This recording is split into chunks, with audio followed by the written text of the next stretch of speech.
I'd like to just announce the spectacular news for American workers and American families and for our country as a whole. There's not been anything like this, record-setting. It was just put out that the United States economy added almost 5 million jobs in the month of June, shattering all expectations.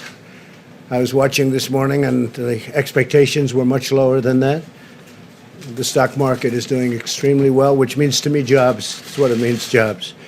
This is the largest monthly jobs gain in the history of our country. The unemployment rate fell by more than 2 percentage points, down to just about 11%. We're down to the 11% number. We started at a number very much higher than that. As you know, we broke the record last month, and we broke it again this month in an even bigger way.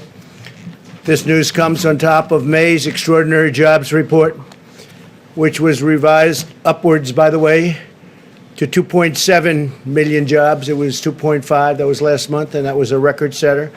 But it actually got a little bit better. We revised it. It was revised upward to 2.7 million jobs for a combined total of 7.5 million jobs created in the last 2 months, and that's a record by many millions of jobs. So it's 7.5 million jobs created in the last 2 months alone. Today's announcement proves that our economy is roaring back. It's coming back extremely strong. We have some areas where we're putting out the flames or the fires, and that's working out well. We're working very closely with governors, and I think it's working out very well. I think you'll see that shortly. In June, we added 2.1 million leisure and hospitality jobs, 740,000 retail jobs, 568,000 education and healthcare jobs, 357,000 service jobs. These are all historic numbers. And 356,000 manufacturing jobs. And manufacturing looks like it's ready to really take off at a level that it's never been before, and a lot of that has to do with our trade policy, because we're bringing manufacturing back to our country, and these take a long time to get going, and they're now going. So these are historic numbers. I'm really happy when I see 356,000 manufacturing jobs, and that's just a small number compared to what it will be soon because of our great trade deals. African American workers, really happily for me, made historic gains, with 404,000 jobs added last month alone, and that's a record. And the second largest jump will be last month. And what we have, if you add the 2 months together, it's 700,000 jobs for African American workers added in the last 2 months, and that's a record by a lot. Likewise, Hispanic employment is up by 1.5 million jobs, a record by a lot. Hispanic employment up 1.5 million jobs. 3 million more women were employed in the month of June, a record. Never had a number like that. Workers with a high school education or less made the biggest strides of all. So people that have just a high school education or have less than a high school education. With unemployment, those without a high school diploma dropped a full 3.3 percentage points. That's the largest drop in recorded history. 80% of small businesses are now open, 80%. And we think we're going to have some very good numbers in the coming months because others are opening. And especially as we put the flame out, getting rid of the flame, it's happening. New business applications have doubled since late March. That's a number that is not even thinkable to achieve this early into a pandemic. The latest ISM manufacturing report rose 10 percentage points, with new orders jumping a remarkable 25 percentage points, all a record. Consumer confidence, which is great, that's a great number to me because that means confidence is really good. If you don't have good consumer confidence, it's like life. If you don't have confidence, you're not going to do very well. Consumer confidence has risen 12 points since April, and 6-month job expectations hit the all-time high So think of that for a second. With all we go through, with all of the trials and tribulations that we read about every night, much of it totally fake news, fortunately. And if the consumer didn't get it, you wouldn't have good consumer confidence. We have consumer confidence has risen 12 points since April, an all-time high. Think of that. Retail sales surged an astonishing 18%. So retail sales went up an astonishing 18% in May. That's the largest increase in the history of our country. That's a tremendous number. 18%. The number of, and what it means to me is jobs, the number of unemployed Americans re-entering the labor force rose by 43%. And fewer workers are dropping out of the labor force than before. And the crisis is being handled. You know, if you look, we were talking this morning, something to think about. China was way early, and they're getting under control just now. And Europe was way early, and they're getting under control. We followed them with this terrible China virus, and we are likewise getting under control. Some areas that were very hard hit are now doing very well. Some were doing very well, and we thought they may be gone, and they flare up, and we're putting out the fires. But other places were long before us, and they're now, it's a life, it's got a life. And we're putting out that life, because that's a bad life that we're talking about. But all of this suggests that workers are confident about finding a new job. The stock market is soaring with the best gains in over 20 years. In the second quarter, the Dow Jones increased 18%. This is in a quarter, 18. These are not numbers that people have heard about. It's the best in 33 years. The S&P 500 increased by almost 20%, the best since 1998 for the quarter. And NASDAQ increased over 30%, the best since 1999. And we had a 50-month, if you look over a long period of time, a phenomenal number. But if you look since the election, we've gone up. The Dow went up close to 45%. The S&P 500 went up 47%. And NASDAQ Composite went up getting close to 100%. So these are numbers that are not numbers that other presidents would have, and they won't have it. The only thing they can kill it's a bad president or a president that wants to raise taxes. You want to raise taxes, this whole thing, your 401ks will drop down to nothing, and your stock market will drop down to nothing.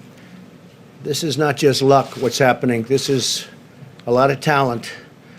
All of this incredible news is the result of historic actions my administration has taken working with our partners in Congress to rescue the U.S. economy from a horrible event that was formed, took place in China, and came here, and they could have stopped it. They could have stopped it. Nobody likes to write that, but they could have stopped it. They know it, and I know it. Through the Paycheck Protection Program, we've extended over $520 billion in loans to nearly 5 million small businesses, saving and supporting the jobs of tens of millions of American workers. This has been a tremendous success, levels that nobody's ever seen before. But we saved all of those jobs and all of those small businesses, and some will be large businesses soon, perhaps. We also rushed urgently needed relief to millions and millions of hardworking taxpayers.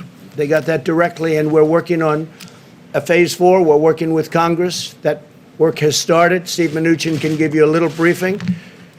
Talking about payroll tax cuts. We're talking about more money being infused. And it comes back to us. It comes back. It's all coming back. It's coming back faster, bigger, and better than we ever thought possible. These are the numbers. These are not numbers made up by me. These are numbers. We've implemented an aggressive strategy to vanquish and kill the virus and protect Americans at the highest risk. while allowing those at lower risk to return safely to work. That's what's happening. Our health experts continue to address the temporary hotspots in certain cities and counties, and we're working very hard on that, where the relationship with the governors is very good. We made a call, Mike Pence made a call just yesterday and said, what do you need? Not one governor needed anything. They don't need anything. They have all the medical equipment they can have. Thank you, U.S. government. They have all of the ventilators they have. You know, we're giving many ventilators and selling in some cases and giving when needed, but we're the ventilator king. We're now producing thousands of ventilators a week, and we're helping other countries. And other countries are desperately in need of ventilators, because this is now at 189 countries. That changes all the time, that number. Our last count is 189 countries, and many of them don't have money, and almost all of them don't have a capacity to build a ventilator, which is hard to build, very complex, very expensive, very big in many cases. We've done an incredible job. So we have assembly lines building ventilators, and we're building thousands a week. All of these people are working with governors and local officials to restore best practices, and that's what we've done. That includes face coverings, social distancing, testing, and personal hygiene. Wash your hands. State officials will decide how rapidly to open their economies. That's largely up to them. If we see something that's egregious, we've gotten involved with a couple of them where we thought it was unfair. We'd like to see churches opened quickly, and some of them just don't want to do that. In New York, we got a great ruling from a judge, thank you, Judge, that they can open. If these best practices are implemented, then the hot spots can be calmed quickly, and we understand this horrible disease right now. We didn't understand the disease at all. We did the right thing. We closed it up. We would have lost millions of lives. We've done a historic thing. We would have lost millions of lives. And now we're opening it up, and it's opening up far faster than anybody thought even possible, and more successfully. And as I said, you're going to have a fantastic third quarter. It'll be a third quarter the likes of which nobody has ever seen before, in my opinion. And the good thing is the numbers will be coming out just prior to the election, so people will be able to see those numbers. The fourth quarter, likewise, will be extremely good, and maybe most importantly, from the standpoint of our country itself, next year will be a historic year. Next year is going to be an incredible year for jobs, for companies, for growth. Things are happening like nobody would have thought possible. I do want to comment, Boeing, as you know, is moving along in their process. It's been a very hard process, a very complicated process, but they have made tremendous gains, and they're going for approvals on the aircraft, on the 737 MAX. They're also starting to do some real business, so I just want to congratulate Boeing. They've been through so much. I think it was probably the greatest company in the world. I used to say it was the greatest company in the world, and then it ran through a very tough period of time. But I just want to say that Boeing has made tremendous progress in a short period of time. And other companies I don't even have to talk about, because they're all setting records. Virtually every one of our great companies is setting records. So I want to thank everybody for being here today. These are historic numbers in a time that a lot of people would have wilted. They would have wilted, but we didn't wilt, and our country didn't wilt. And I'm very honored to be your president. Thank you very much. Thank you. Thanks. The Russian bounties in your PDB. So let me just make some additional comments. And first of all, we couldn't be more pleased with the results today. Again, between this month and last month, that's about 8 million jobs, 8 million people we put back to work because of the CARES Act and working with Congress. I think, as you know, people thought we would have 30 million people unemployed. Fortunately, we never got to that. So 8 million jobs back, but our work is not done. Our work won't be done until every single American who lost their job because of COVID gets back to work. And there's no question, I want to thank the Senate and the House for working with us. There's no question these programs are working. I also want to thank them for extending the PPP. As I've said, it's our priority when we get to the CARES 4 bill in July, we will look to work with the House and Senate on a bipartisan basis to repurpose that money. We have about $130 billion left. There are going to be a number of businesses that are particularly hard hit, and we'll be looking to give those businesses additional money. So CARES 4 will be much more targeted for the businesses that continue to need work, but there is no question that this is working. And we look forward to continuing this progress. Again, I think 8 million jobs, really extraordinary. Now, let me just make one other comment. Director Kudlow and I are not wearing masks up here because we've both been tested this morning, okay? And that's the only reason, but even with that, we did social distance, so I'm pleased to see you're all wearing masks. I'm going to let Director Kudlow make a few comments, and then we'll both be happy to take questions. Thanks, Stephen. Just briefly, underscoring these high-frequency indicators. You know, it's a difficult thing to do. We haven't had much experience with these pandemics, but I will say this.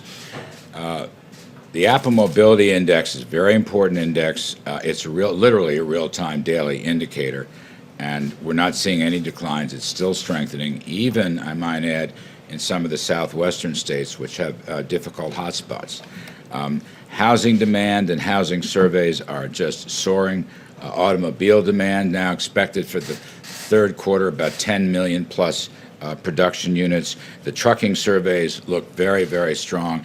And the Dallas Fed survey, I don't recall if it was in the president's notes, because it's obviously in Texas, a bad hotspot. The Dallas Fed survey, which goes to the end of the month, has not yet shown any declines. Now, it may. I'm not going to rule that out.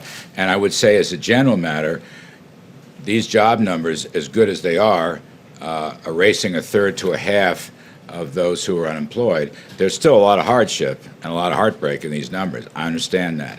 And the economy is on its way back. We have a ways to go. I will, however, continue to reference the Congressional Budget Office, which is looking for a very strong third quarter and second half, and a number of private surveys and private forecasters who see the same story on the V-shaped recovery. And with good policies and leadership, 2021 can be a big bang year, and we will be able to get back to the peak levels of 2019. So I believe we're well positioned. I think we have a lot more work to do. I get that. And as Stephen mentioned, we'll see how the policy discussions go later this month. Thanks. Sure, go ahead. Mr. Secretary, are you concerned to see new unemployment claims rising? We're at 1.4 million layoffs last week, and that number is actually going up, not going down. Are you concerned about that? Well, let me just say again, I want to just say we're going to be concerned till every single person is back to work.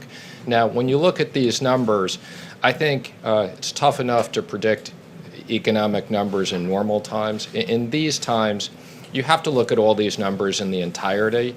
So what I would say on that is there's a lag on the unemployment claims. I think you also know many of these states we set up front are completely backed up. So no, I would focus on the jobs numbers are the most accurate numbers, the trend of 8 million jobs back. But having said that, I'm concerned until we get everybody back to work. Obviously, this is good news today, no question about it. But it's also obvious that the crisis that is surging through Sunbelt states, record number of cases nationally yesterday, threatens all of these economic gains. Many states are throwing their reopenings into reverse. What additional actions is the administration going to take to stop that? Will the administration, and will the president specifically, call on Americans to wear masks? And why don't we have, rather than you guys celebrating good news that it's already happened, why don't we have the coronavirus task force up here giving briefings on how to get under control what is obviously not under control, as Anthony Fauci said this week? Well, let me just say I am on the coronavirus task force, so I'm happy to answer a few of those questions. I can't comment on the schedule of briefings. I'm not aware of that. The president specifically put in his speech encouraging Americans to wear masks, social distance, and hygiene, because he's the president of the United States and people are not around him close, and the people who are around are tested. I don't think he needs to wear a mask, but the rest of us absolutely, and the president supports wearing masks. I was at the House this week testifying. I'm sure you saw my picture with Chair Powell on the Wall Street Journal. I never thought we'd have a picture like that. But yes, we are encouraging Americans to wear masks. Now, unlike last time, as I've said, and yes, I realize the numbers of cases, we're monitoring that carefully. We're monitoring the hospital capacity. Let me just say I've been briefed on where we are on vaccines and virals. I'm very encouraged we'll have things by the end of the year. So yes, we're going to be careful. And I wouldn't say reverse. I would say the states appropriately are pausing certain things like bars and gyms, which obviously are the more contagious types of things. And I think the states are acting appropriately. Yes. Thank you, Mr. Secretary. John's question. There is John. Look, Deborah Birx has been down in Arizona and Texas. So they have put a team in play, and CDC is doing more of that. And what they're doing is working with local officials, government officials, but health officials, to really re-emphasize what I call the list of best practices. And I think that will do the trick. And if you have to phase out, as Stephen said, if you phase out bars, so be it for a few weeks. I think some places might have been over-exuberant and now have to come back and get back to these best practices of distancing and masks and testing and personal hygiene. But Larry, the president just said a few minutes ago that we're getting this under control. It is obvious to anyone watching that it is not under control, and Anthony Fauci said so out loud this week. I think what Dr. Fauci said is that if people don't take these things seriously, Yeah. okay, that the numbers could continue to spike. So They're spiking right now. again, what I'd say is the numbers are up. We're obviously watching this very carefully. We think that there is the right balance, and we're working with the states on the health issues and the economic issues. We'll go to the next question. Yes. Mr. Secretary, there is a record number of new infections every day. Does the White House regret encouraging states to open as quickly as it did? And do you think some of that has backfired?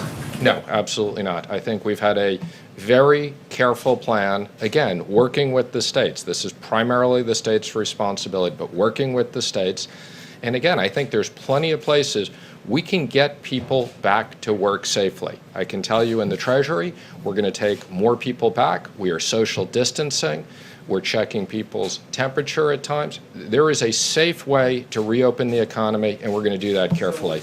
Yes. Secretary, a lot of Americans are worried about what's going to happen with schools in the fall for kids, and there's a real economic argument that without schools, a lot of the workforce can't actually truly return to work. What is the administration doing about this? How are you working on it? Are there strategies that you're trying to employ here? We're working with schools and universities. Again, I think in most cases, schools will be able to open safely. Some schools will need to spend money. One of the things we'll look at in CARES 4 is if we need to give money to schools to properly equip their areas, I think that's something that will be high. Absolutely. We want to make sure that kids are safe, and that if there is money that schools need to spend to safely have people in classrooms, social distance, spread things out, change hours, these are all the things we're looking at. Mr. Secretary, can you assess the current need for American families in a Phase 4 bill? I mean, in the spring you said that a very big number was needed. What's the current need? I think it's too early to tell, and that's the reason why we're waiting. We've spent an unprecedented amount of money. We have authorization of $3 trillion. That's an extraordinary amount of money. A lot of that money is not in the economy yet. We're continuing. That's why we're extending things like the PPP. And before we go back to Congress, and I'm already having conversations with certain members of Democrats and Republicans to get ideas, but we want to see the economic numbers. As I said earlier, people thought we were going to have 30 million people unemployed right now. Fortunately, we're about 15 million unemployed. We had 5 million people unemployed before this, so we got 10 million people to put back to work. The president's committed to do what we need to do in the next bill to protect kids, protect jobs, protect liability. Yes, in the back. Mr. Secretary, if you take a look at the president's Twitter feed over the past few days, he tweeted a video of a supporter yelling "White Power." He's been tweeting a veto threat if military bases are named away from Confederate generals. He's been tweeting a lot about Confederate statues and not wanting them to come down. We're in the middle of a pandemic. Is the president more focused on preserving or celebrating the Confederacy than getting this pandemic under control? Let me just say, I think the president's focused on everything. I think this issue of statues and everything else is a complicated issue. There was an op-ed in the Wall Street Journal from the cardinal in New York about the Bible and everybody other than Mary and Jesus Christ. I think it's a very complicated issue. We need to have a balanced view of history. Just for the white power video, because he has it. Again, I'm not. We're here to talk about economics. We'll take one more question in the back. Mr. Secretary. In the back, yes. Mr. Secretary, where is the Treasury Department on sending stimulus check to mixed status families? There's a lawsuit that was allowed to proceed. Are you guys going to be doing that anytime soon? Or you're going to leave it to the courts to decide whether the Treasury Department has to do it? I'm sorry, I didn't understand the question. What's the question on stimulus checks? Mixed status families, so parents of American citizen children, people who are married to undocumented. Our position is that legal Americans, American citizens, should get the payments. That's our focus. If people are here illegally, they're not going to get economic payments. So, but let me just say, we're very focused on, as part of the next CARES Act, we're going to seriously consider whether we need to put more payments and direct payments over.